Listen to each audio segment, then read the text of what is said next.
Dans un coin de l'internet, une chaîne éclair chaque semaine un nouveau savoir-faire.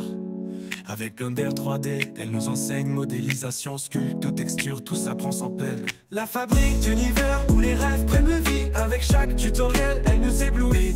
Des mondes en 3D, des créations infinies. Sur sa chaîne YouTube, la magie s'épanouit. Des formes et des volumes, elle nous montre le chemin. Avec patience et passion, elle nous tient la main. Chaque vidéo, une leçon, un savoir. Dans l'art du numérique, elle nous fait croire.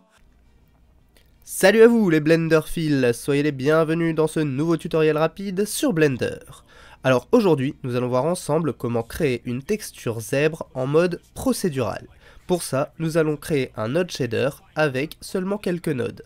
Mais avant toute chose, c'est le moment de liker et de vous abonner. Allez, on se retrouve dans Blender, c'est parti! Alors pour créer notre shader, nous allons utiliser le cube qu'on voit ici dans la scène. On va se rendre tout de suite en shading. Et ici, on va pouvoir commencer, on va se mettre tout de suite en vue rendue. Sur notre node ici, principe BSDF, on va venir ajouter de nouveaux nodes. En premier lieu, nous allons ajouter un node Color Ramp. Ensuite, nous allons ajouter un node Wave Texture. Shift A, Search, Wave, Texture. Et sur ce Wave Texture, si vous avez activé la donne Node Wrangler, vous pouvez faire un CTRL-T, ce qui vous permettra d'ajouter automatiquement un node d'UV Mapping et de Texture Coordinate. Sinon, vous pouvez toujours le faire avec Shift A. On va relier la couleur ici de la Wave Texture au facteur de la Color Ramp et la color de la Color Ramp à la base color du principe BSDF. Pour l'instant, voilà ce que ça donne en termes de rayures. On va aller mettre un peu d'anarchie dans tout ça pour que ce soit moins régulier. Alors déjà, on va régler ici une scale à 2.8, une distorsion à 3.2. Les détails, on va les mettre à 15. La scale, détail scale, on va le mettre à 3.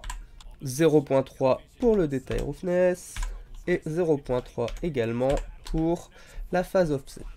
Ensuite, on va venir ici appliquer sur le Z une rotation à 104 degrés.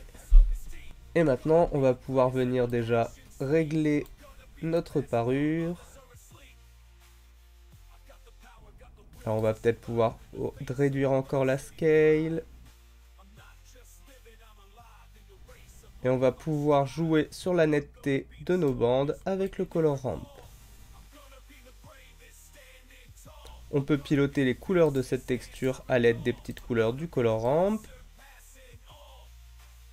Voilà, vous savez maintenant comment créer une texture zèbre en mode procédural avec seulement 4 nodes dans Blender. Je vous remercie d'avoir suivi cette vidéo, j'espère qu'elle vous a été utile. Si c'est le cas, n'oubliez pas le petit pouce et l'abonnement, ça fait toujours plaisir. Un petit commentaire, pourquoi pas. Et sur ce, moi je vous dis à la semaine prochaine pour un nouveau tuto sur la fabrique d'univers. La fabrique d'univers où les rêves prennent vie. Avec chaque tutoriel, elle nous éblouit. Des mondes en 3D, des créations infinies. Sur sa chaîne YouTube, la magie s'épanouit.